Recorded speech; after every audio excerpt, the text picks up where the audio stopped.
머리가 벗겨졌는데 우리 주교님은 아직도 머리가 나셔갖고 모자를 앞에다 쓰는데 참 보기 좋더라고. 그랬더니 은퇴 신부님 10분이 황 신부 주교님한테 가갖고 샴푸 못 쓰는지 좀 알아봐 달라고 막 그러더라고요. 그런데 우리 식사를 한 총회장님, 그 동탄의 총회장님이 신부님, 저는 40부터 머리가 완전히 벗겨졌는데 한 번도 머리 벗겨진 것 때문에 스트레스 받은 적이 없다는 거예요.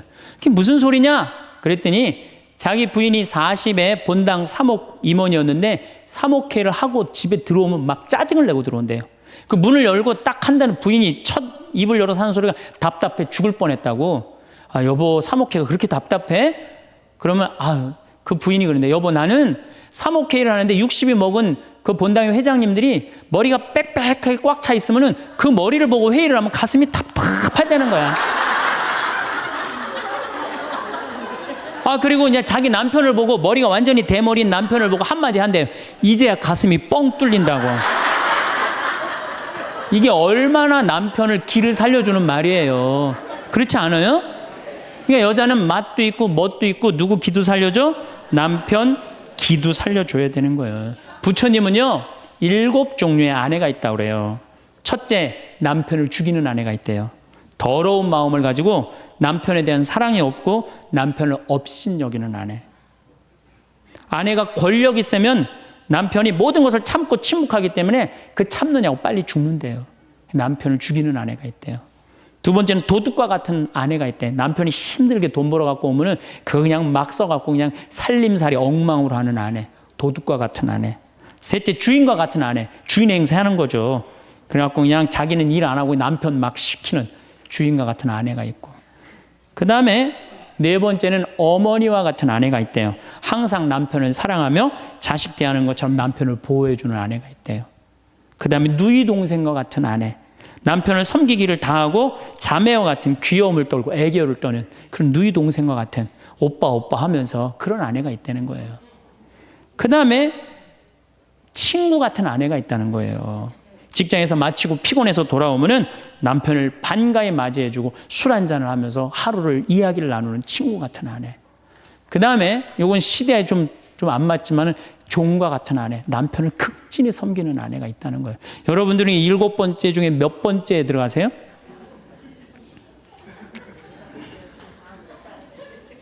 아무것도 아니에요? 이 7번째 아무것도 아니면 큰일인데.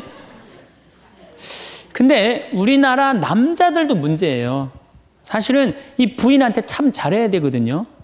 자기 믿고 따라온 사람이 얼마나 귀하게 해야 돼. 근데 우리나라 남자들 참 부인한테 말 못해요. 정말 이쁘다고 말 한마디 해주면 얼마나 좋아.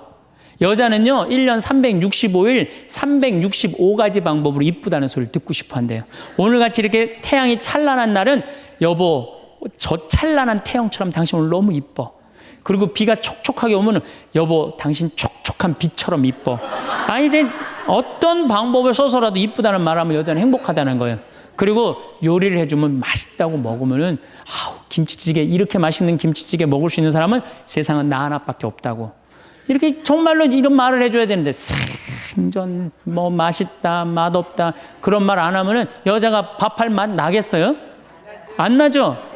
그럼요. 그리고 한 30년 밥 얻어먹었으면 이제 설거지는 해야지. 그렇게 얻어먹었으면 설거지는 해야지. 양심 있는 거 아니야? 그렇지 않아요? 여자는 언제 행복하냐면 남편이 자기 살림을 도와줄 때 행복하다고 그러더라고요. 내 얘기를 듣고 어떤 형제님이 17년 동안 설거지할 생각을 한 번도 안 했대. 17년 동안. 그래갖고 이제 내 얘기를 듣고 이제 자기도 이제 해봐야 되겠다. 그렇게 생각을 하고 저녁에 여보, 당신 반찬하냐고 애쓰고 밥하냐고 애썼으니까 내가 설거지 해줄게. 앉아서 텔레비 봐. 그랬더니 부인이 그러더래요. 2번 청소하게 하지 설거지하게 하지 말고 그냥 가만히 있으라고 그러더래요.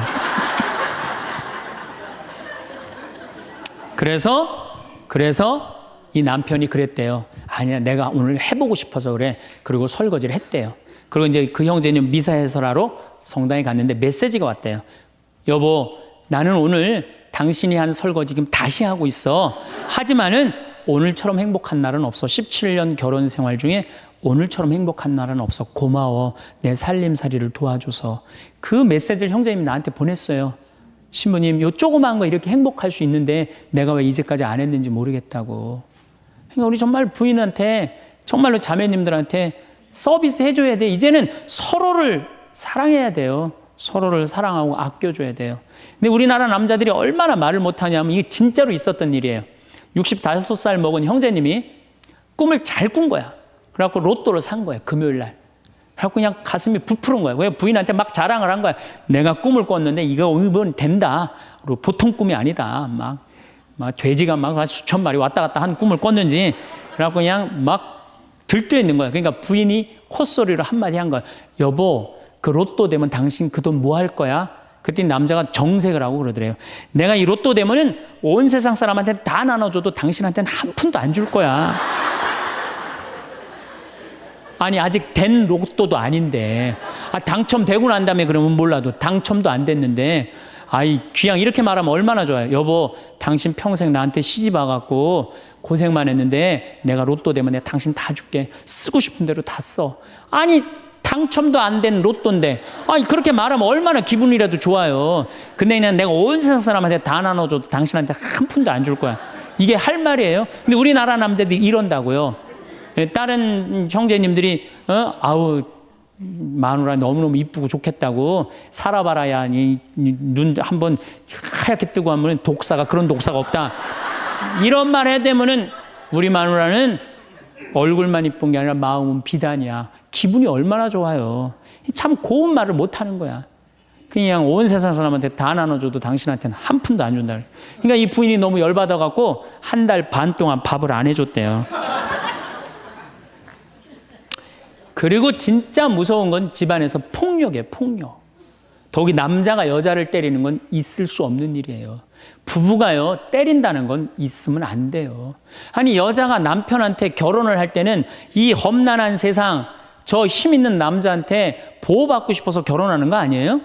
그렇지 않아요, 보통? 그런데 그 남편이 자기를 때린다고 생각하면요, 이건 치욕이에요, 여자한테는. 그래서 남자가 여자를 때리면 안 돼요. 정말로 이것도 진짜 있었던 일인데 70이 다 돼가는 할머니인데 평생 남편한테 맞으면서 살았대요. 그런데 또 친구 하나가 평생 남편한테 둘이 이제 할머니가 이제 둘이 친구야. 서로 맞고 살아갖고. 근데 그 평생 맞은 할머니가 하루는 이 친구 할머니한테 전화를 한 거야. 막 웃으면서 전화했대. 너 뭐가 이렇게 좋아갖고 전화했냐? 그랬더니 우리 남편이 이번에 병원에 갔는데 글쎄 3개월밖에 못 산다고. 나 지금 입을 뒤집어 쓰고 지금 웃으면서 너한테 전화하는 거라고. 이건 너무 불행하지 않아요? 너무 불행하지 않아요? 정말로 자기 부인 아파서 죽는데 따라 죽는 남편도 있는데 이게 그냥 자기 남편 3개월밖에 안 산다고 이불을 뒤집어 쓰고 막 웃으면서 그냥 전화를 할 정도면 이건 같이 살지 말아야지. 그렇죠? 그러니까 여러분들 남편한테 잘하세요. 또 여기 있는 우리 형제님들 누구한테 잘해요? 그래도 나이 먹어갖고요. 여러분들 지금 신부님 난 도저히 우리 남편하고 못 살 거예요. 지금 바꿔봐야 거기서 거기에요. 지금 바꿔봐야. 자, 남자하고 여자하고 얼마나 서로를 이해를 못하느냐 하면은 남자는 하루에 2,000마디만 하면은 말 끝난대요. 근데 여자는 하루에 6,000마디를 해야 된대요. 그러니까 여자가 훨씬 말이 많은 거죠. 남자는 직장에 갔다 오면 할 말 끝난 거예요. 집에 할 말이 아무것도 없는 2,000마디 이미 다 했는데 할 말. 남자로 사람으로서 할 말 끝났는데 뉴욕의 게리 머카스라는 교수가 이 통계를 냈어요. 그래갖고 여자는 남자가 남편이 집에 들어올 때만 기다리는 거야. 뭐 이웃집 아줌마 얘기도 하고 싶고 본당시 뭐 욕도 하고 싶고 막 그래갖고 기다리고 있는데 남편이 들어와서 여보, 그 집 남편은 그렇게 힘들게 돈을 버는데 여자는 맨날 찜질방 다니고 그냥 밍크코트 입고 다니고 정신 나간 여자라고. 그럼 남편은 할 얘기가 없는 거야. 쓸데없는 소리 하지 말고 밥이나 내놓으라고. 그럼 여자는 미치는 거예요. 진짜 괜찮은 남자들은 어떤 남자들이냐면은 그래 여보? 그럼 안 되지. 부인이 살림을 잘 살아야지. 남자가 그렇게 고생을 하는데 추임새를 넣어주고 속으로 외우세요. 500마디, 1000마디, 2000마디. 그래갖고 딱 속으로 4000마디 딱 끝나면 여보 이제 자자. 이래야지 이 남자는 후환이 없는 남편이에요. 여자 말을 들어줘야 돼요. 그래서 남자하고 여자하고 틀린 점이 이거야. 반대로 우리 자매님들은 여자는 흥분을 하면 5분이면 흥분이 끝난대요. 그래갖고 막 장보러 들어와갖고 막 욕을 5분만 하면은 아무 일도 없었던 듯이 부엌에 들어가고 콩나물도 따고 멸치 대가리도 딴대요. 아무 일도 없었던 듯이. 근데 남자는 5분 동안 바가지 긁을 동안 가만히 있는데요. 5분 지나면 그때부터 성질이 나기 시작한대. 근데 남자는 한번 성질이 나면 최소한 30분은 성질을 내야 된대. 그래갖고 5분 지나고 나갖고 이제 그때부터 이제 여자는 마음이 착 가라앉은 상태에서 저녁 준비를 하는데 그때부터 남자는 이제 거실에서 소리 지르는 거야. 내가 말이야, 뭘 잘못했다고 네가 맨날 그러냐고 막 소리 지르면 마음이 가라앉은 여자가 나와서 남자 불을 질러요, 속에다가. 뭐라고 그러냐면, 당신은 말만 하면 이렇게 성질을 내고 그러느냐고. 자기는 이미 다 흥분 가라앉은 상태에서 막 성질 내는 남편한테 불은 자기가 질러놓고. 그러면 안 된다는 얘기죠. 30분 동안 길길이 뛰게 놔두란 얘기예요. 성질을 건드려 놨으면은. 제가 신학교 때, 부제 때 매스컴 세미나라는 걸 했는데, 그때 어떤 자매가 와갖고 정말 내 눈물을 찔끔 나게 하는 강의를 한 적이 있어요. 이 자매가 아들이 셋 있었대요. 근데 아들이 셋 있는 집은 항상 둘째가 문제예요. 첫째는 첫째라고 잘해주고, 막내는 막내라고 잘해주죠. 그렇죠? 둘째는 항상 소외의식을 느껴요. 항상 피해의식을 느낀다고요. 우리 집에도 아들이 셋 있는데 큰아들은 내가 봐도 저 어머니 아버지가 왜 이해가 안 될 정도로 큰아들한테 잘했어요. 잘못해도 다 감싸 안아주고. 이게 큰아들은 대접받는 거죠. 저는 우리 집 막내였는데 저는 정말로 사랑을 많이 받고 자랐어요. 전 중고등학교 다닐 때 내가 신발을 빨아본 적이 없어요. 형들이 다 빨아줬어요. 왜 빨아줬느냐면 안 빨아주면 어머니 아버지가 혼냈으니까 막내 신발 빨게 한다고. 그래갖고 그냥 우리 집이 이제 제사를 지내도 우리 집이 이제 아버님이 장손이라 1년에 어렸을 때 13번, 14번 제사를 지냈어요. 제사를 지내면은 제일 탐나는 게 제사상에 문어다리가 제일 맛있잖아요. 그런데 그냥 큰아들은 큰아들이라고 챙겨주고 막내는 막내라고 알아서 해주는데 둘째 형은 문어다리 차지가 안 가는 거예요. 그래갖고 이제 제사 끝나고 나면 이제 고시리 한다고 그러잖아요. 귀신 마중 나가면은 우리 식구들은 다 나가는데 둘째만 안 따라 나가는 거예요. 왜 안 따라 나가냐면 문어다리 훔치려고. 자기가 훔치지 않으면은 자기 챙겨줄 사람 아무도 없잖아요. 우리 둘째 형은 제사가 지나고 일주일이 지나도 2주일이 지나도 문어다리 물고 다녀요. 자기 어디다 감춰놨는지 모르는데. 그래갖고 제가 지금 얼마 전에 한 2년 전인가 설날 집에를 갔어요. 마침 설날은 제사를 지내니까 가갖고 물어봤어요. 아직도 둘째 형 문어다리 훔치느냐고 그랬더니 형하고 누나가 오늘도 문어다리가 없어졌다는 거예요. 그거 훔친 거지. 그러니까 50이 돼서도 그 어렸을 때 자기가 소외된 거, 피해의식을 보상받고 싶은 거예요. 근데 이 집에 이제 아들이 이제 중학교 3학년, 초등학교 6학년, 초등학교 3학년 세 아이가 있었대요. 근데 마침 그날은 초등학교 6학년 둘째 아들만 집에 있었대요. 그래서 이 자매님이 남편한테 여보 둘째 아이 좀 데리고 목욕탕에 들어가서 목욕 좀 시키라고. 그래갖고 뭐 아빠도 뭐 집에 있으니까 둘째 아들 이제 목욕을 시킨다고 목욕탕에 이제 들어갔대요. 근데 5분이 지났는데 남편이 얼굴이 새빨개져갖고 막 뛰쳐나왔대. 옷도 제대로 안 입고. 당신 왜 애 목욕 시키라고 했더니 왜 뛰쳐나오냐? 당신 먼저. 여보 내가 목욕을 하러 들어갔는데 저놈이 이상한 말을 한다는 거예요. 그래서 무슨 말을 하느냐고. 아니 나도 벗고 이제 자기도 이제 둘째 아들도 옷을 벗었는데 딱 옷을 벗었는데 둘째 아들이 눈을 똑바로 뜨고 아버지한테 그러더래요. 아버지도 벗고 나도 벗었으니까 우리 남자 대 남자로 아무것도 안 걸쳤으니까 솔직하게 말 좀 해보자고. 그래서 이놈은 무슨 얘기를 하느냐. 아니 초등학교 6학년 놈이 딱 빨개 벗고 아버지도 벗고 나도 벗었으니까 우리 솔직하게 얘기 좀 해보자고 그러니까 얼마나 당황스러워요. 그래서 무슨 얘기냐 그랬더니 아버지는 날 정말로 사랑하는 거냐. 무슨 소리냐. 지난 겨울에 아버지가 밤에 두부 심부름 시켰을 때 난 너무너무 밤에 나가는 게 무서웠다. 왜냐하면은 동네에 불량 형들이 걸리면 돈을 뺏고 그래서 난 밤에 나가는 거 너무너무 싫었다. 중학교 3학년 큰형도 있는데 내가 그래서 큰형 왜 안 시키냐고. 그러니까 아버지가 나한테 소리 지르고 나한테 갔다 그래서 내가 울면서 갔다 왔다. 내가 그렇게 무서운데 얼마나 내가 서러웠는지 알았느냐. 그 아버지 나 사랑하는 거냐. 내가 그렇게 마음고생하는 걸 아냐. 뭐 아버지 할 말 없지. 또 아니 내가 구두 닦았을 땐 한 번도 칭찬도 안 하는데 막내가 아버지 구두 닦으면 그렇게 좋아하고 칭찬하고 500원도 주고 그러는데 왜 나는 한 번도 그런 적이 없느냐. 그리고 우리 아들 셋이서 인사할 때 잘 다녀오시라고 그럴 때 내 머리 쓰다듬은 적 있냐. 한 번도 없다. 막내 머리만 쓰다듬어 줬지. 날 사랑하는 거냐. 아들이 그냥 그렇게 물어보는 거예요. 당황스러운 거죠. 부모는 항상 세 아들 다 사랑한다고 그러지만은 자식이 느끼는 건 너무너무 섭섭했던 거죠. 그래서 이 아빠가 너무너무 당황스러워갖고 그랬대요. 나는 너를 너무 믿었기 때문에 심부름도 시킨 거고, 난 너를 너무너무 믿었기 때문에 막내 어리니까 이렇게 한 거지. 난 이 셋 중에 너를 너무너무 사랑한다. 그리고 너무 당황스러워서 그냥 옷도 그냥 대충 입고 뛰쳐나온 거예요. 그 자리에서 너무 있기 미안해갖고. 그래갖고 제가 어떻게 하나 보라고 그랬더니 문을 빼꼼히 열고 보니까 아들이 눈에는 눈물이 뚝뚝뚝 떨어지는데 입에는 미소가 있더라는 거예요. 아빠가 날 사랑한다고 그러니까. 그러니까 누가 사랑하는 게 커요? 자식이 부모 사랑하는 게 큰 거예요. 그 사랑을 부모가 까먹고 자꾸 자식한테 못되게 하는 거죠. 그래서 여러분들 정말로 우리가 부모라는 게 중요해요. 아버지가 없는 자식들은 참 힘들어요. 아버지가 없는 자식들은. 여러분들 그 삼국 통일을 한 궁예, 왕건, 견우, 후백제, 거기에 궁예 얘기를 좀 할게요. 궁예가요, 뭐 역사적으로 뭐 확실하진 않지만 47대나 48대 경문왕 아들이었대요. 이 셋 중에 제일 난 사람이에요. 왕건은 귀족 아들이고 견우는 평민 아들이야. 근데 궁예는 왕의 아들이었어요. 근데 아버지 없이 자랍니다. 아버지 없이 자라요.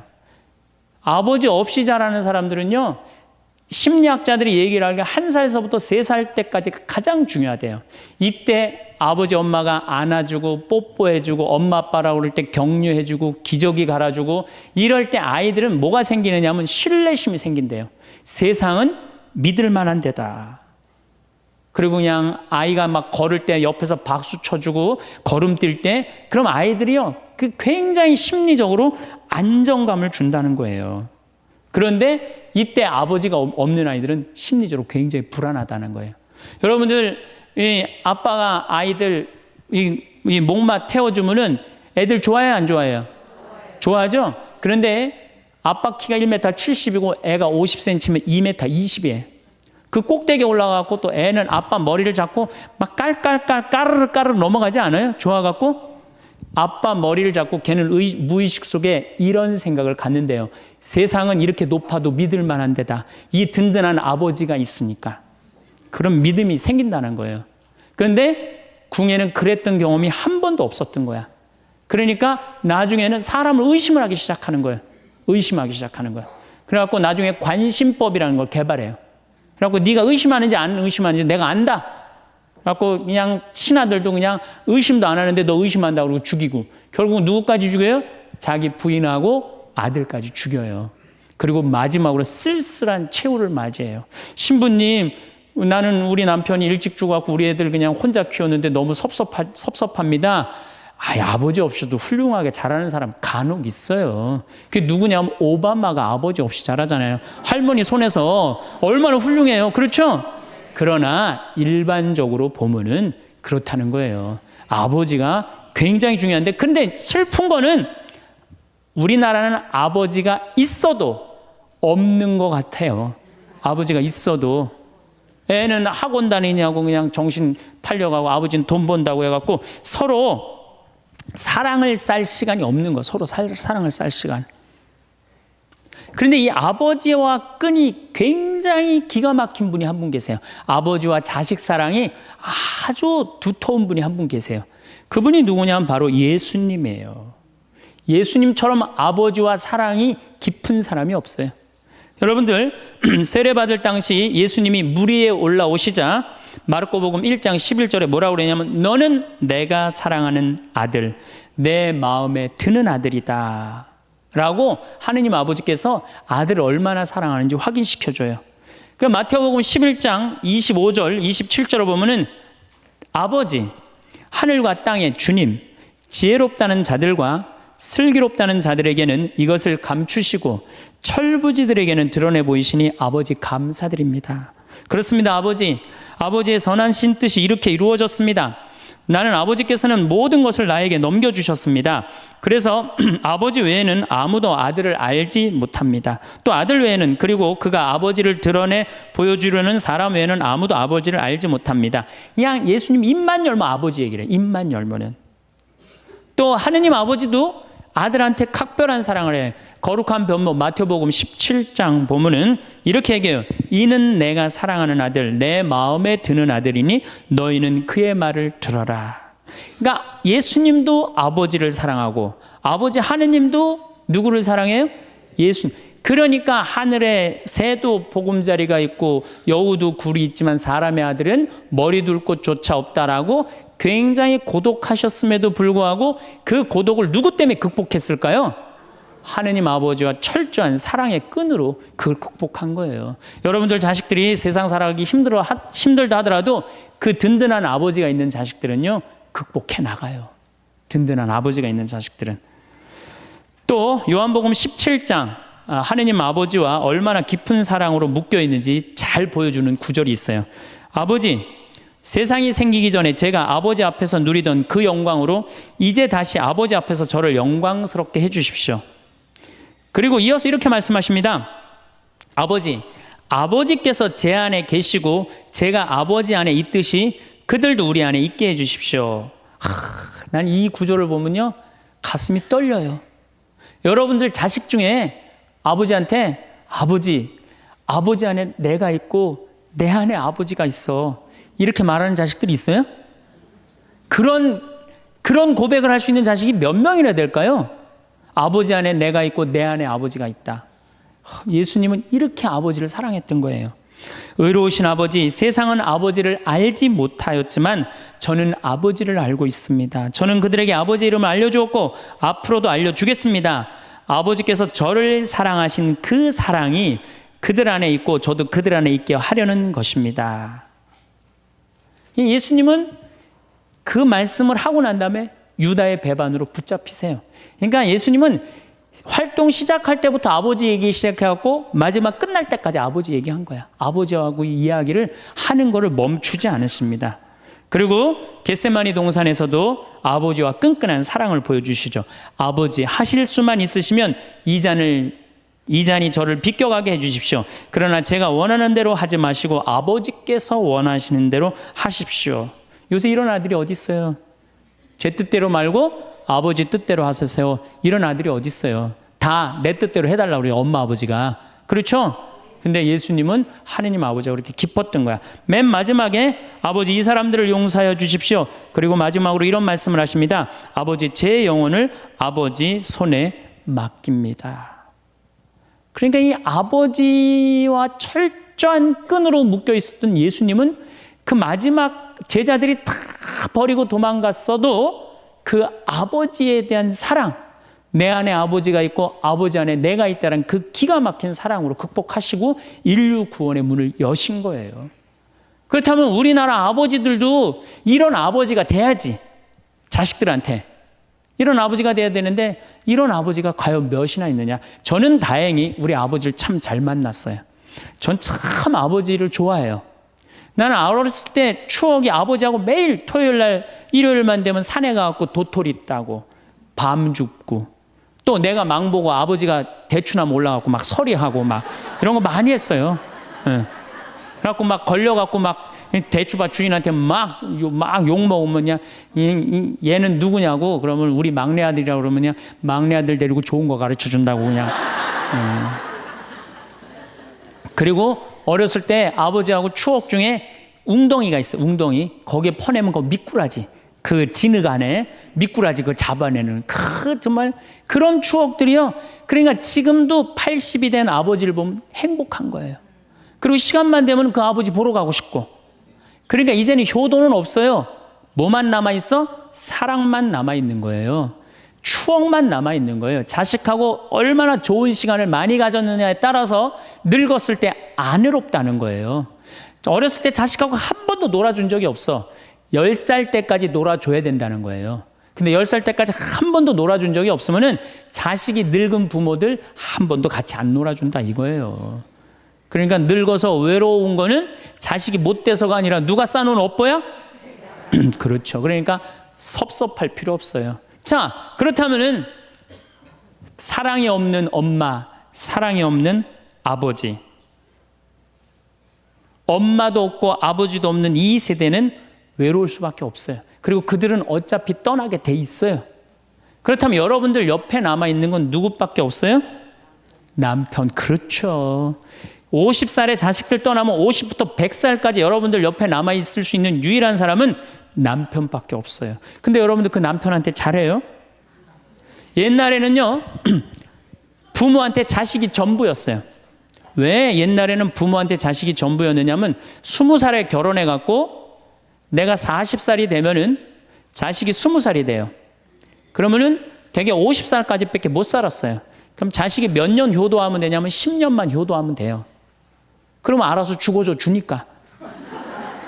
그러니까 옛날엔 자식이 부모한테 애절해서 안 애절했어요? 애절했어요. 그리고 20살 먹은 아들이 왜 50살 먹은 부모한테 죽지 말라고 왜 그렇게 손가락 깨물어서 입에 단지해주고 허벅지 살 잘라갖고 울며 불며 죽지 말라고 그랬을까요? 20살 된 이 아들은 동생이 17살, 14살, 11살, 8살, 5살, 2살 동생이 줄줄이 있는 거야. 근데 엄마 아빠가 지금 죽으면 이거 누가 키워야 돼? 자기가 키워야 되니까 죽지 말라고 그러는 거예요. 죽어도 이거 누구까지 다 키우고 죽어? 막내까지 키우고 죽어라 이거야. 근데 만약에 우리 엄마 아버지가 막내까지 다 키웠다? 그럼 엄마 아버지 나이가 60이 되는 거예요. 그래서 60까지 산 부모한테 너무 고맙다고 차려준 잔치가 환갑잔치예요. 근데 이 환갑진갑 다 받아먹고 갈 생각을 해요, 안 해요? 안 하잖아요. 이게 큰 문제예요. 그러니까 자식이 모시다가 지치는 거예요. 그러니까 부모 60, 70부터는요 부모 관심 없어요. 그러면은 50 넘어서는 누가 옆에 있어요? 남편밖에 없어요. 여러분들 지금 우리나라 100살 이상이 몇 명이냐면 2,500명이에요. 100살 이상이. 90세 이상이 몇 명이냐면 9만 명이에요. 80세 이상은 몇 명이냐면 80만 명이에요. 70세 이상은 몇 명이냐면 240만 명이에요. 그러니까 이제 안 죽어. 안 죽어요. 여기 죄송하지만 60세 넘으신 분들 손 들어보세요. 손 들어 괜찮아요. 이게 문제라는 거예요, 이게. 자식은 이미 떠나 있고 50 넘었고 60 넘어갖고는 누가 옆에 있어요? 남편밖에 없어요. 그러면은 자식한테 잘해야 됩니까? 남편한테 잘해야 됩니까? 남편한테 잘해야 돼요. 우리나라는요 안사람 바깥사람 제도가 있어요. 그래갖고 안사람은 집에서 애 놓다 죽고 바깥사람 바깥에서 돈 벌다 죽었어요. 근데 이게 의술이 좋고 영양이 좋고 고생을 안 하다 보니까 바깥사람이 50이 넘어도 안 죽는 거야. 안 죽어갖고 직장에서 쫓겨나갖고 집안에 들어와서 안사람이 돼버려요. 딱 안방에 이제 들어앉아 있는 거죠. 예. 근데 집안에 들어와갖고 부인 일을 도와주면 좋은데 도와줘요, 안 도와줘요? 안 도와주고 그냥 할 일 없으니까 마누라 하는 일 챙겨내, 안 챙겨내요? 챙겨내죠? 미치는 거지 그때부터. 젊었을 때는 맛있는 거 차려놓고 여보 일찍 들어와 그래도 생전 안 들어오더니 이제 50 넘어서면 굳이 집에 안 들어와도 되는데 때 따라 철 따라 집에 들어오네. 그러니까 여러분들이 자식들 품에 안하고 키울 때는 외로운지 몰라요. 그렇죠? 근데 자식 떠나고 나면은 체인징 파트너를 해요. 이쁜 자식은 떠나고 쭈글쭈글한 남편이 돌아오는 거야. 그런데 50부터 110살까지 살려면은 젊었을 때 같이 여행 다니는 추억도 있어야 되고 젊었을 때 사랑도 쌓여 있어야지 50 넘어갔고 100살까지 그 추억 먹고 살 거 아니에요. 근데 그런 추억이 하나도 없어. 그 50 넘어갖고 와갖고 그냥 잔소리만 하고 그냥 그러면은 그 남편이 싫은 거예요. 그러니까 서로 한 집에 살지만은 각방 따로 쓰고 외롭게 사는 거죠. 그래도 여러분들은 괜찮아요. 여러분들은 우리 신부들은요 진짜 불쌍해요. 생각을 해봐요. 20살에 신학교 들어갔어요. 그래서 30에 신부 돼요. 그래갖고 옛날엔 75세 은퇴였어요. 75세 은퇴. 75세는 그래도 괜찮았어요. 은퇴하고 그냥 거의 바로 이제 세상 떠나시니까 요즘 70세로 은퇴가 내려왔어요. 그리고 이제 65세로 내린대요. 65세 은퇴해도 된다. 이렇게 내린대. 왜? 서울교구 우리 보좌 신부님들 뭐 10년, 12년, 13년 하잖아요. 그러니까 빨리 은퇴할 사람 빨리 하고 보좌들 빨리 본당 내보내야 되니까 빨리 은퇴해라 이거야. 그러면은 65세부터 은퇴해갖고 우리 부관장 신부는 110살까지 산단 말이야. 그러면은 20살에 신학교 들어갖고 65세까지 45년 혼자 살아. 그래갖고 65세 은퇴하고 110살까지 또 혼자 살아. 45년, 90년 혼자 사는 거야. 그래서 나는 우리 신부님들 은퇴시키는 거 반대하는 신부예요. 65세 은퇴시켜갖고 다시 보좌 신부로 발령을 내라. 보좌 신부로 발령을 내갖고 아니 고해성사 듣게 하면 되잖아요. 아 얼마나 여러분들 속에 있는 얘기하고 싶은 거 많아요. 그렇죠? 아 그럼 고해성사 듣게 하고 또 굳이 신부님들 65세 넘어갖고 강론 안 해도 돼요. 미사 없는 강론하게 하면 되잖아. 강론하라 그러면 또 헨소리 또 하고 헨소리 또 하고 그러실 수 있으니까 얼마나 좋아. 차라리 65세에 은퇴시킬 거면 아예 60에 은퇴를 시켜서 장가를 그냥 보내라. 늙어선 좀 안 해롭게. 농담이에요, 농담. 우리보다는 여러분들이 훨씬 덜 외롭다는 거예요. 그렇지 않아요? 여러분들 남편도 있고 자식도 있고 손자도 있잖아요. 그러면 그 소중한 사람들한테 사랑하면서 살아야지. 우린 사랑할 사람도 없는데 여러분 사랑할 사람이 있잖아요. 그럼 조금만 내가 잘하면 되는데 그게 안 되는 거예요. 우리나라 여자들이요. 이 세상이 너무너무 여자 살기 좋은 세상이 돼갖고 여자들이 지금 뭐가 뭔지도 모르고 살아요. 집에서 남편들, 여러분들 남편들이 200만 원, 300만 원 벌어갖고 돈 갖다 주잖아요. 여러분들 길 지나가다 보면은 여러분들 10,000원 주는 사람 있어요? 지나가는 남자가? 없죠? 남편은 200만 원, 300만 원 한 달 뼈 빠지게 갖고 갖다 주잖아요. 그럼 잘해줘야 될 거 아니야. 그렇지 않아요? 그것도 1, 2년 갖다 준 것도 아니고 20년, 30년 갖다 줬으면 잘해줘야 될 거 아니야. 근데 집에서 그런 기가 막힌 남편 왕대접 해줘요? 개 다음으로 대접해. 개 다음으로. 집에 마누라 자식 먹여 살린다고 이마가 땅바닥에 닿도록 인사하고 다니는 거. 여러분들 남편들 다 나가면 그래요. 그럼 집에서 왕대접 해줘야 될 거 아니야. 집에서도 왕대접 못 받아. 직장에서도 왕대접 못 받아. 어디 가면 왕대접 받아요. 룸사롱 가면 왕대접 받아요. 룸사롱 가면 막 그냥 가슴이 볼랑말랑한 옷 입고 그냥 여자들이 그냥 허벅지 트어진 치마 입고 그냥 머리도 그냥 생머리 싹 하고 그냥 사장님 오셨느냐고 그냥 팔짱도 끼고 그냥 술도 따라주고 그냥 또 그냥 안주 드시라고 그냥 땅콩 오징어 말아갖고 입에 막 넣어주고.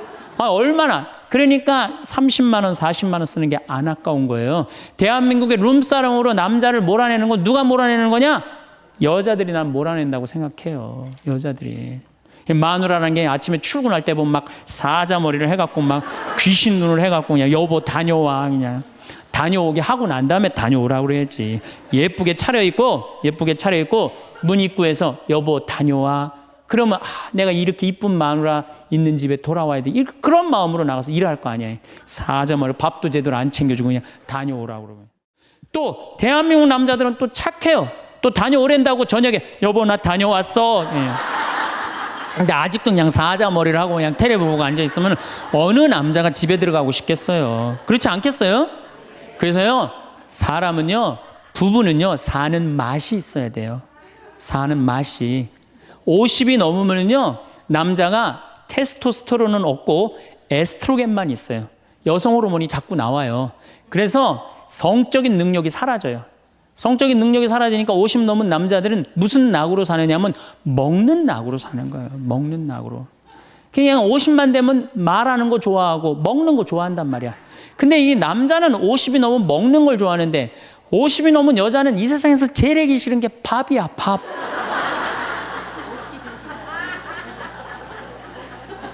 그러니까 그냥 둘이 사는데 왜 김치찌개를 끓여도 한솥 끓여. 그냥 하기 싫으니까 귀찮으니까 한솥 끓여갖고 그냥 다음날 아침에 그냥 그거 졸여갖고 아침상에 올려놓고 그냥 저녁엔 또 오늘같이 하루 피정하고 저녁에 이제 여보 나 저녁 집에 가서 먹을게 그러면 또 그거 볶아갖고 저녁상에 또 올려놓고 좀 회도 떠갖고 예? 여기 가깝잖아요. 회시장 가갖고 우럭 회 맛있잖아요. 매운탕도 떠갖고 소주도 한 병 사고 그래갖고 그냥 허벅지 트어진 치마 이브닝 드레스도 하나 딱 입고 저녁에 남편 들어오면 여보 이거 내가 한 거야 딱 술 따라주면 남자가 얼마나 살맛이 나요. 사는 맛 나지 않겠어요? 예, 좀 신선로도 좀 해갖고 탁 하고 짜장면도 좀 만들어주고 베트남 국수도 좀 해서 주고 요즘 뭐 또 순대 또 그냥 유명한 데 많잖아요. 전화하면 택배로 다 보내주잖아요. 순대도 탁 썰어갖고 그냥 간 썰어갖고 그냥 소주 한 잔 탁 하고. 신부님 무슨 돈으로 그런 걸 합니까? 애 휴학시키고 자식은 무슨 자식이야. 지금 누구밖에 없어요? 부부밖에 없어요. 애 휴학시키고 그렇게 하세요. 신부님 난 휴학시킬 자식이 없는데 집 잡혀요. 나이 드신 분들은 은행에 가고 집 잡혀갖고 다 쓰세요. 자식 물려줄 생각하지 말고. 예. 그래야지 사는 맛으로 사는 거 아니에요. 그리고 부부는 사는 맛으로도 살아야지만 사는 멋으로도 살아야 돼. 사는 멋이 있다. 멋있게 살아야 될 거 아니에요. 근데 나는 제일 가슴 아픈 우리 자매님들이 어떤 분들이냐면은 자기를 꾸미지 않는 분들이에요. 이쁘게 좀 이쁜 옷도 사 입고 그래야 되는데 생전 아니 자기가 무슨 군인이야? 집에 있어도 파마를 해도 꼭 철모 뒤집어 쓴 거 딱 1년 내내 풀어지지도 않는 거 쓰고 앉아갖고 그냥 생전 그냥 마누라라는 게 그냥 맵시 있는 옷 한 번 제대로 입지도 않고. 그럼 남편이 사는 맛이 있어요? 사는 멋이 있어요? 좀 꾸며야죠, 본인이.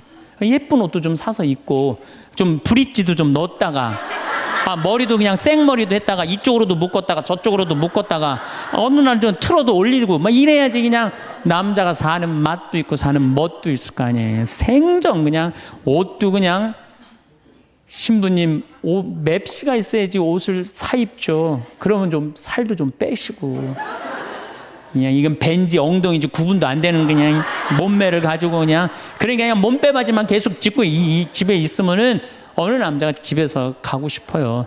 본인을 꾸미시라는 거예요. 그래서 남자는요 사는 맛도 있고 사는 멋도 있는 거, 멋도 있어야 돼요. 그래서 예쁜 옷, 남편도 좀 꾸며주고. 남편도 좀 나비 넥타이도 좀 하고. 남자가 50이 넘으면요 제가 지난 그 미국에 한번 강의를 갔는데 너무 멋있는 부부를 봤어요.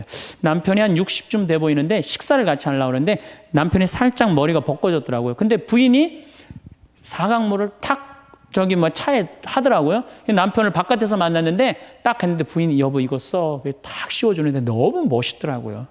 여러분들 앞 백화점에 가갖고 남편 좀 사각모도 좀 멋있는 거 좀 중절모도 멋있는 거 사서 탁 씌우면 얼마나 좋아. 그렇지 않아요? 옷도 이제 50이 넘으면요 단색을 입어야 돼요. 노란색을 입든지 초록색을 입든지 아니면 빨간색을 입든지 그래야지 좀 젊어 보이는데 이거는 그냥 김치국물 떨어져도 안 보이는 체크무늬 사서 입혀갖고 그냥 1년 내내 빨아주지도 않고 그냥 맛도 없고 멋도 없는 거죠. 그래서 좀 무슨 돈으로 애 휴학시키고 자식은 무슨 자식이에요. 여러분들 이제 50이 넘어가갖고요 여러분들의 유일한 동반자는 누구밖에 없다? 남편밖에 없다. 그럼 남편한테 잘해줘야죠. 50이 넘으면 또 남자들도 문제는 문제예요. 이 남자는 50이 넘어가면 친구가 없어져요. 오로지 방에만 있는 거, 집에만. 근데 여자는 바뀌어, 또 성격이 바뀌어. 50이 넘으면 친구가 너무 많아. 그냥 맨날 만나러 나가야 되는데 그냥 이 남자고 여자고 이제 서로 힘든 거죠. 또 그냥 50, 60 넘은 남자들은 씻지도 않아. 그냥 냄새 나고 그냥 이러니까 그냥 남편 옆에 가까이 가기도 싫은 거죠. 예. 근데 이 부부가요 서로 애인같이 살아야 돼요. 우리 자매님들 자기를 애인같이 꾸며야 돼요. 그래서 언제든지 집에서도 깔끔하고 예쁘게 차려입으면 남자가 기분이 좋잖아요. 집도 좀 화분도 좀 예쁜 거 좀 해놓고 여행도 좀 다니고 둘이 공연도 좀 가고 극장도 좀 보러 다니고 이래야지 그냥 사는 맛도 나고 사는 멋도 날 거 아니에요. 그래서 제발 좀 성지순례 좀 가세요. 제가 여러분들한테 꼭 부탁하고 싶은 거는 옛날에 중세시대는요 성제 집 다 팔아 갖고 갔어요. 다 팔아서 그냥 예루살렘 가는 걸로 끝나는 거예요. 거기서 죽어도 여한이 없다고. 그러니까 여러분들도 예수님 어제 복음에 자케오 얘기 나왔죠? 그 예리고 얼마나 좋아요. 그리고 그냥 갈릴레아도 좀 호수도 가보고 얼마나 좋아요. 신부님 무슨 돈으로? 휴학시키고 그 돈이면 충분해요. 한번 갔다 오면은요 신앙이 틀려지거든요. 성주순례도 가고 제가 그 지난 9월인가 작년 9월에 성주순례를 한 40분 하고 갔다 왔는데 어떤 형제님이 70 먹은 형제님이 기가 막힌 말씀을 하시더라고요. 무슨 말씀을 하시냐면은 내 강의를 듣고 집을 잡혀서 왔대요. 근데 가만히 생각을 해보니까 집은 은행에 잡히면 대출을 해준대요. 은행에 잡히면 대출해주잖아요. 근데 나이는 대출해주는 데가 아무 데도 없대요. 여러분들 누가 나이 대출해줘? 한 살이라도 더 먹기 전에, 다리에 힘 풀리기 전에 갔다 오셔요. 그리고 내가 성주순례를 가면은 너무 행복해하는 거, 자매님들이. 그래갖고 나는 은혜 받아갖고 성제 갖고 그냥 성령을 충만히 받아갖고 10일 동안 저렇게 행복하고 그냥 은총에 그냥 가득한 줄 알았더니 12일 동안 밥을 안 하잖아, 밥을.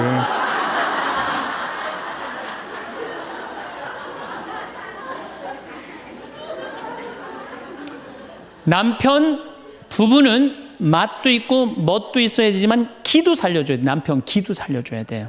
아니 50이 넘어갖고 남편 기 살려줄 사람이 직장에서 기가 살겠어요? 사회에서 기가 살겠어요? 본인이 기가 살겠어요? 유일하게 기 살려줄 수 있는 사람은 누구밖에 없어요? 부인밖에 없어요. 부부가 50이 넘으면요, 자식들 떠나고 둘만 덩그랗게 집에 남아서 50년을 같이 살아야 돼요. 말을 정말로 남편 즐거운 말, 남편 좋은 말, 우리 남편 아직도 알통 튼튼하다, 우리 남편 아직도 어깨가 그냥 대유평 평야 같다, 이런 말 해주는 게 중요한 거예요. 그런데 그냥 말을 진짜 못해. 내가 2000년 역사상 말 진짜 못하는 놈 한 놈 알고 있어요. 어떤 놈 진짜 말 못하느냐면은 십자가상, 예수님 십자가 위에 매달렸을 때 왼편의 강도, 진짜 말 못하는 놈이에요, 그놈. 이제 십자가 매달렸어. 너무 아파. 자기도 이제 죽기 일보 직전이고 옆에 구세주라는 사람도 옆에 있단 말이야. 그냥 이 사람이 막 분이 치밀었나 봐요. 야, 네가 무슨 구세주냐? 네가 구세주라면 너도 살리고 나도 살려봐라. 너도 죽는 주제에 무슨 구세주냐? 막 욕을 해댄 거예요. 그러니까 예수님이 그냥 매달려갖고 아파 죽겠는데 이놈이 이상한 소리 하니까 대꾸도 안 해요.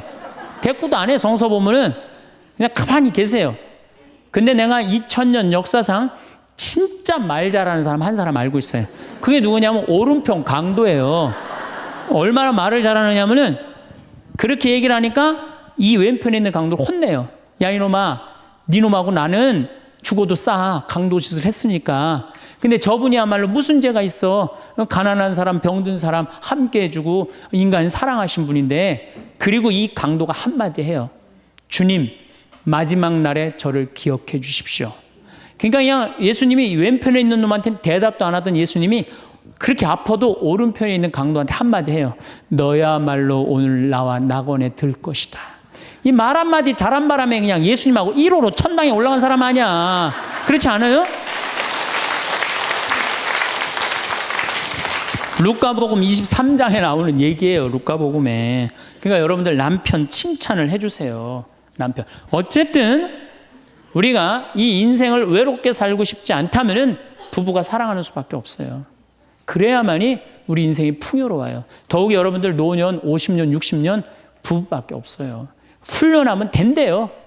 그 부부 사랑 훈련하는 그 많은 책자를 읽어보면요, 그 서로 훈련이 안 돼 있어서 그렇지 훈련하면 서로 사랑한대요. 그리고 외롭지 않다는 거예요. 다음 시간에는 이제 정말로 그렇다면 구체적으로 우리가 외롭지 않는 방법에 대해서 이야기를 나누도록 하겠습니다. 감사합니다. 문득 거울 앞에 섰을 때 낯선 얼굴을 마주하는 것 같은 순간이 있습니다. 매일 보던 얼굴인데도 어쩐지 오랜만에 만난 사람처럼 어색하게 느껴지는 그런 때 말입니다. 바쁘게 살아오면서 잊고 지냈던 나라는 사람과 다시 만나게 되는 이 시간은 누구에게나 조금은 낯설고 조금은 막막하게 다가옵니다.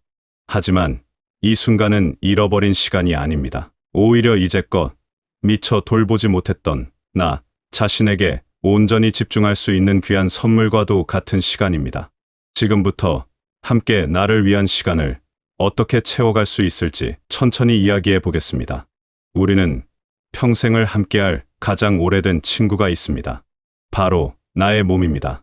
이 몸은 수많은 날들을 함께 견뎌온 동반자입니다. 그런데 우리는 종종 이 소중한 친구를 잊고 지냅니다. 아프지 않으면 관심을 두지 않고 무리하게 사용하기도 합니다. 이제는 이 오래된 친구와 진심으로 친해질 때입니다.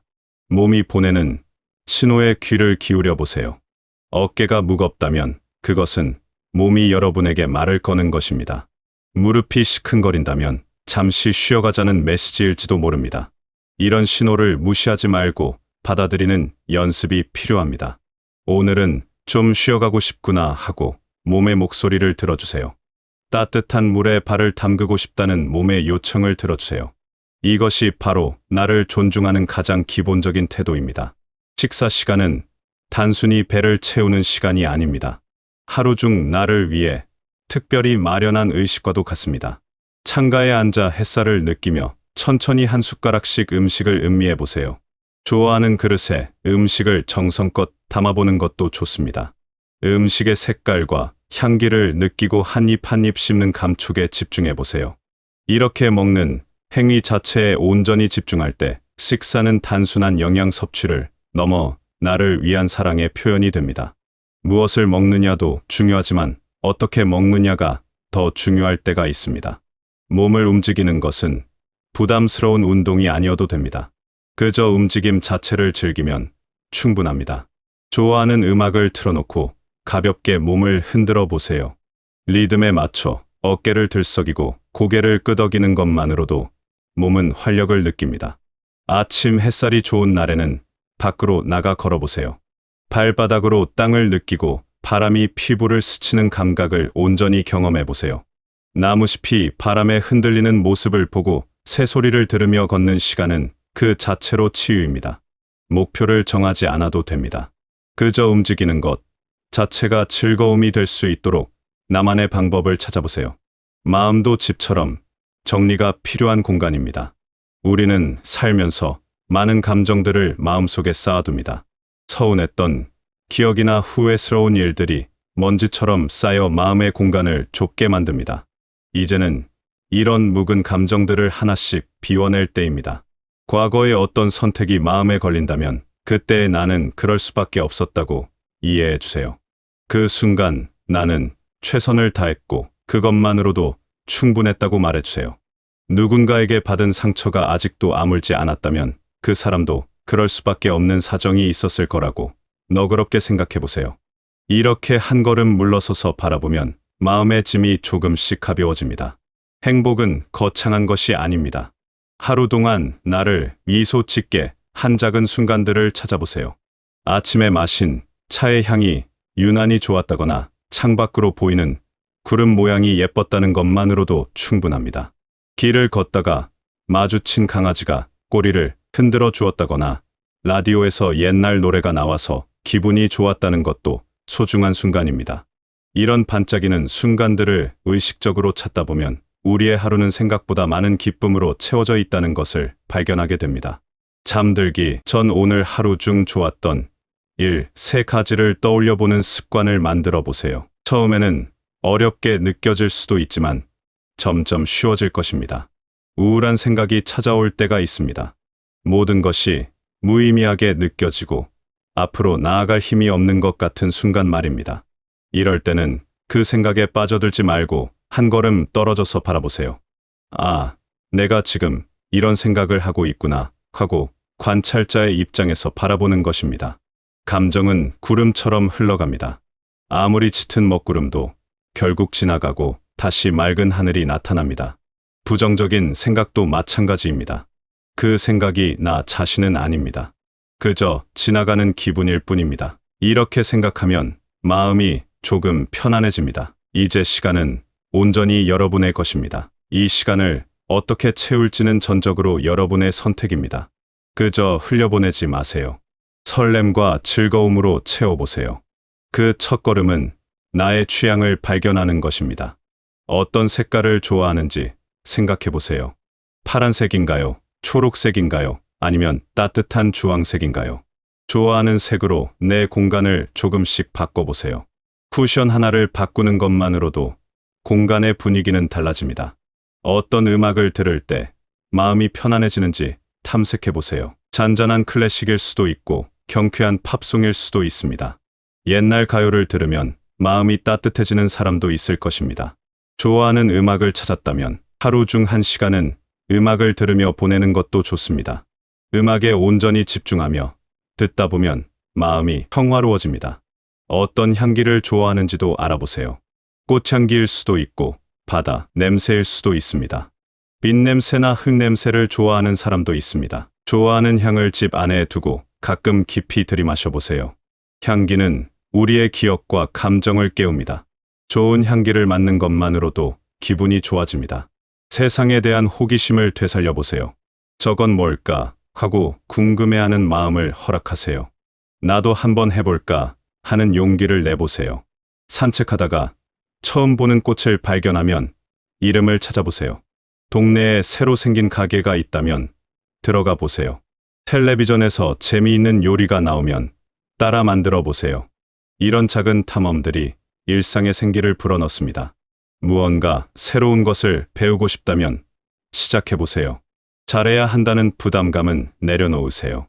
그림을 그리고 싶다면 서툴러도 괜찮습니다. 중요한 것은 붓을 쥐고 색을 칠하는 그 순간의 즐거움입니다.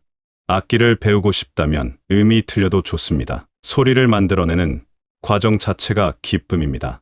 글을 쓰고 싶다면 문장이 삐뚤빼뚤해도 됩니다. 내 생각을 글로 옮기는 경험이 소중합니다. 정원을 가꾸는 것도 좋습니다. 작은 화분 하나로 시작해도 됩니다. 씨앗을 심고 물을 주며 기다리는 시간은 우리에게 인내를 가르쳐 줍니다. 새싹이 돋아나는 것을 보면 생명의 신비를 느낍니다. 꽃이 피면 말할 수 없는 기쁨이 찾아옵니다. 식물을 돌보는 일은 나 자신을 돌보는 일과 닮아 있습니다. 요리를 해보는 것도 좋습니다. 재료를 손질하고 불 앞에 서서 음식이 익어가는 과정을 지켜보는 시간은 명상과도 같습니다. 완성된 음식을 예쁜 그릇에 담아 천천히 먹으면 그것은 나를 위한 작은 잔치가 됩니다. 잘 만들어지지 않아도 괜찮습니다. 그 과정에서 느끼는 집중과 몰입이 중요합니다. 손으로 무언가를 만드는 것도 추천합니다.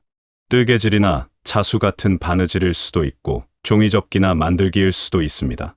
손끝에 집중하며 무언가를 완성해가는 과정은 마음을 안정시킵니다. 완성품이 멋지지 않아도 됩니다. 만드는 동안 느꼈던 평화로움이 가장 큰 보상입니다. 사진을 찍어보는 것도 좋습니다. 특별한 카메라가 없어도 됩니다. 핸드폰으로도 충분합니다. 일상에서 아름다운 순간을 포착하려고 노력하다 보면 세상을 보는 눈이 달라집니다. 평범했던 풍경 속에서 특별한 장면을 발견하게 됩니다. 빛의 각도나 그림자의 모양에 관심을 갖게 됩니다. 이렇게 세상을 새로운 눈으로 바라보는 연습을 하다 보면 삶이 더욱 풍요로워집니다. 산책 코스를 다양하게 바꿔보세요. 항상 가던 길이 아닌 다른 길로 걸어보는 것입니다. 익숙하지 않은 길을 걷다 보면 새로운 발견이 있습니다. 처음 보는 집이나 가게가 나타나고 전에는 몰랐던 공원을 발견하기도 합니다. 같은 동네라도 다른 길로 걸으면 완전히 다른 곳처럼 느껴집니다. 날씨의 변화를 즐겨보세요. 비 오는 날에는 창가에 앉아 빗소리를 들어보세요. 눈 오는 날에는 밖으로 나가 눈송이가 내리는 것을 바라보세요. 바람 부는 날에는 나뭇가지가 흔들리는 모습을 관찰해 보세요. 자연의 변화를 의식하며 살다 보면 계절의 순환을 온몸으로 느끼게 됩니다. 여러분 주변의 작은 것들에 감사하는 마음을 가져보세요. 아침에 눈을 뜰 수 있는 것, 따뜻한 물이 나오는 것, 지붕이 있는 집에 사는 것, 이 모든 것이 당연하지 않습니다. 감사하는 마음으로 하루를 시작하면 하루가 달라집니다. 잠들기 전에도 오늘 하루 감사한 일들을 떠올려 보세요. 작은 것에 감사하는 습관은 삶을 더욱 풍요롭게 만듭니다. 혼자 있는 시간을 두려워하지 마세요. 혼자 있는 시간은 고독이 아니라 나와 깊이 대화할 수 있는 소중한 시간입니다. 조용히 앉아 아무 생각 없이 멍하니 있어도 좋습니다. 그 시간 속에서 진짜 나를 만날 수 있습니다. 혼자서도 충분히 행복할 수 있다는 것을 알게 될 것입니다. 웃음을 잊지 마세요. 재미있는 프로그램을 보거나 유쾌한 이야기를 듣고 마음껏 웃으세요. 웃음은 최고의 약입니다. 웃을 일이 없다면 억지로라도 웃어보세요. 거울 앞에서 활짝 웃는 얼굴을 만들어 보세요. 신기하게도 억지로 웃다 보면 기분이 정말 좋아집니다. 내 몸과 마음을 돌보고 나의 시간을 즐거움으로 채우는 것은 이기적인 일이 아닙니다. 오히려 나를 위한 가장 가치 있는 투자입니다. 내가 행복해야 주변 사람들에게도 좋은 에너지를 나눠줄 수 있습니다. 나라는 중심이 단단하게 설 때 우리는 어떤 상황에서도 흔들리지 않는 힘을 갖게 됩니다. 다른 사람과의 관계도 자연스럽게 건강해집니다. 지금 이 순간이 여러분 인생의 새로운 시작입니다. 누군가의 이야기가 끝난 뒤의 부록이 아닙니다. 바로 지금부터 펼쳐지는 여러분이 주인공인 새로운 이야기의 첫 장입니다. 이 이야기를 어떻게 써 내려갈지는 전적으로 여러분의 선택입니다. 두려워하지 마세요. 서두르지도 마세요. 한 걸음씩 천천히 나아가면 됩니다. 여러분은 이미 충분히 많은 것을 해내며 살아왔습니다. 이제는 그 무게를 내려놓고 가벼운 마음으로 나를 위한 시간을 살아갈 자격이 있습니다. 완벽하지 않아도 괜찮습니다. 매일 조금씩 나아지면 됩니다. 실수해도 괜찮습니다. 다시 시작하면 됩니다. 중요한 것은 포기하지 않는 것입니다. 여러분의 하루하루가 따뜻한 햇살처럼 포근하고 봄바람처럼 상쾌하기를 바랍니다. 작은 기쁨들이 여러분의 일상을 가득 채우기를 바랍니다. 여러분이 여러분 자신에게 가장 다정한 친구가 되기를 바랍니다. 그리고 무엇보다 여러분이 지금 이 순간 충분히 소중하고 사랑받을 만한 존재라는 것을 잊지 않으시길 바랍니다.